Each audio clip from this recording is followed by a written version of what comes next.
Hello Foxy friends, welcome back to my channel. This video I will be showing you how to increase and decrease when you are crocheting, and this is a technique that I use to make this bad boy right here, the Crochet O'Clock. So if you've come and you're making the clock and you want to see how I do my increases and decreases, keep watching. If you want to know more about it, the Crochet O'Clock is the sister pattern to my knit o'clock here, and it is a super beginner friendly pattern and a great stash buster. It's available now.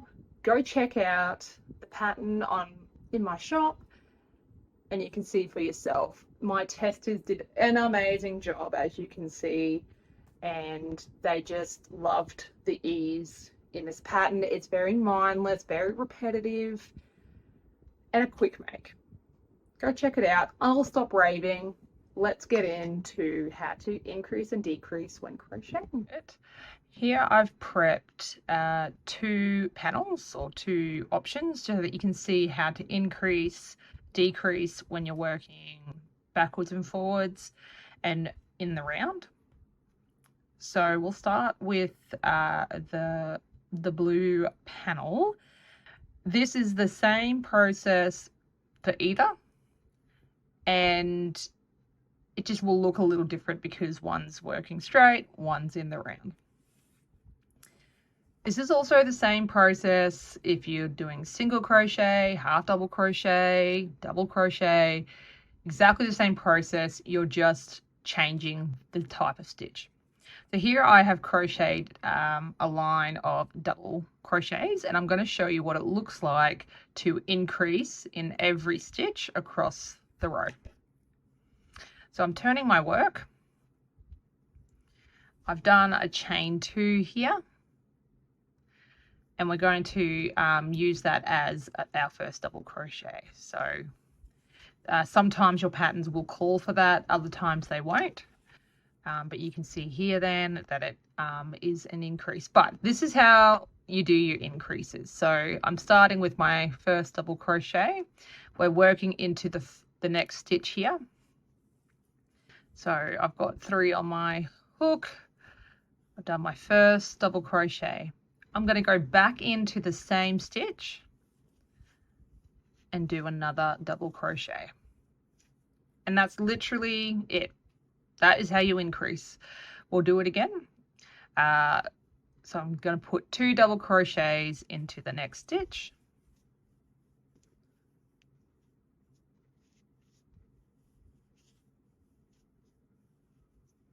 And so you can see here that it's starting to curve, because essentially we're going from 10 stitches in the previous row and it will now become 20 because I'm increasing at every stitch.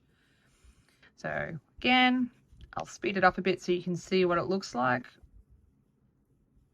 in real time.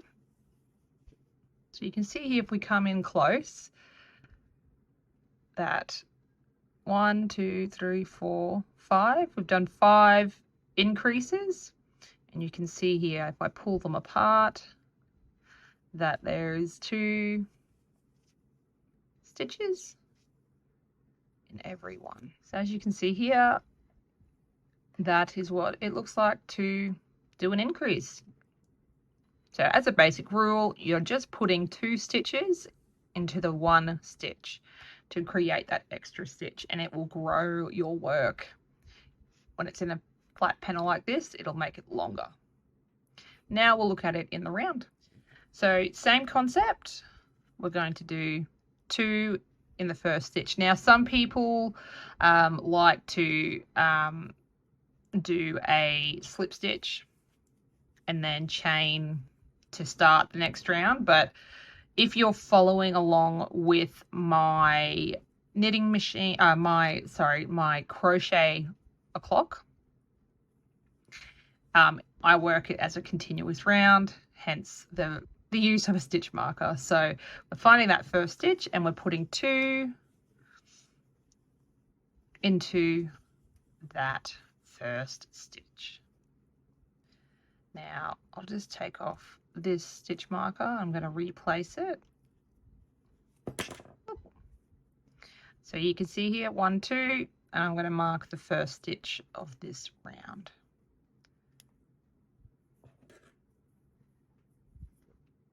Okay.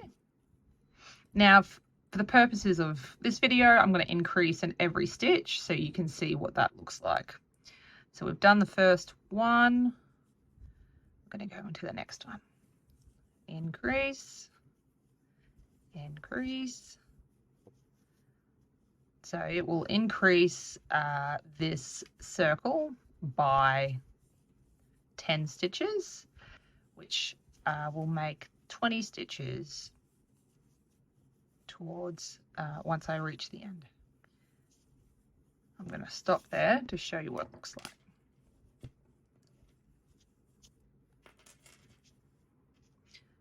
So you can see that here was our first round with the 10 double crochets. It's now increased the circumference of the circle and made the circle bigger. So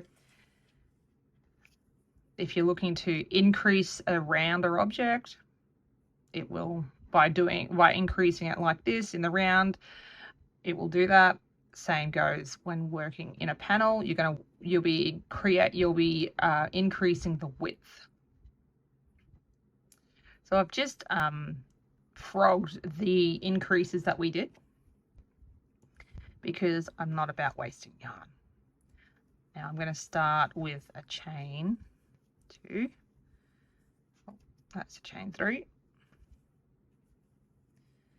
Now I'm just going to ignore this chain 2 and I'm going to work in these 2 stitches, and same process. So I'm yarning over, pulling up a loop, going through the first 2, and I'm stopping. I'm going to start another double crochet. And then we pull through all the remaining. So now I'm on the last 2.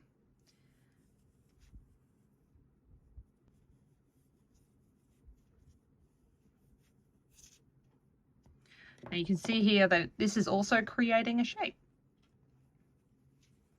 If I put this flat, you can see that it's pulled the sides up, and if we go in, just flip it back over so you can see, there's one decrease, there is another decrease, and another decrease underneath. So I'll show you again. We're going to work in these next 2 stitches. I'm going to yarn over, pull up a loop, pull through, but I'm not finishing that double crochet. Instead, I'm going to start another one and go into that next stitch, pull up a loop, pull through the first one, and then we're going to pull through all of the remaining loops. But you get the gist. If I go back here, you can see that that is a decrease and that is a decrease, and that's what it looks like when you're working in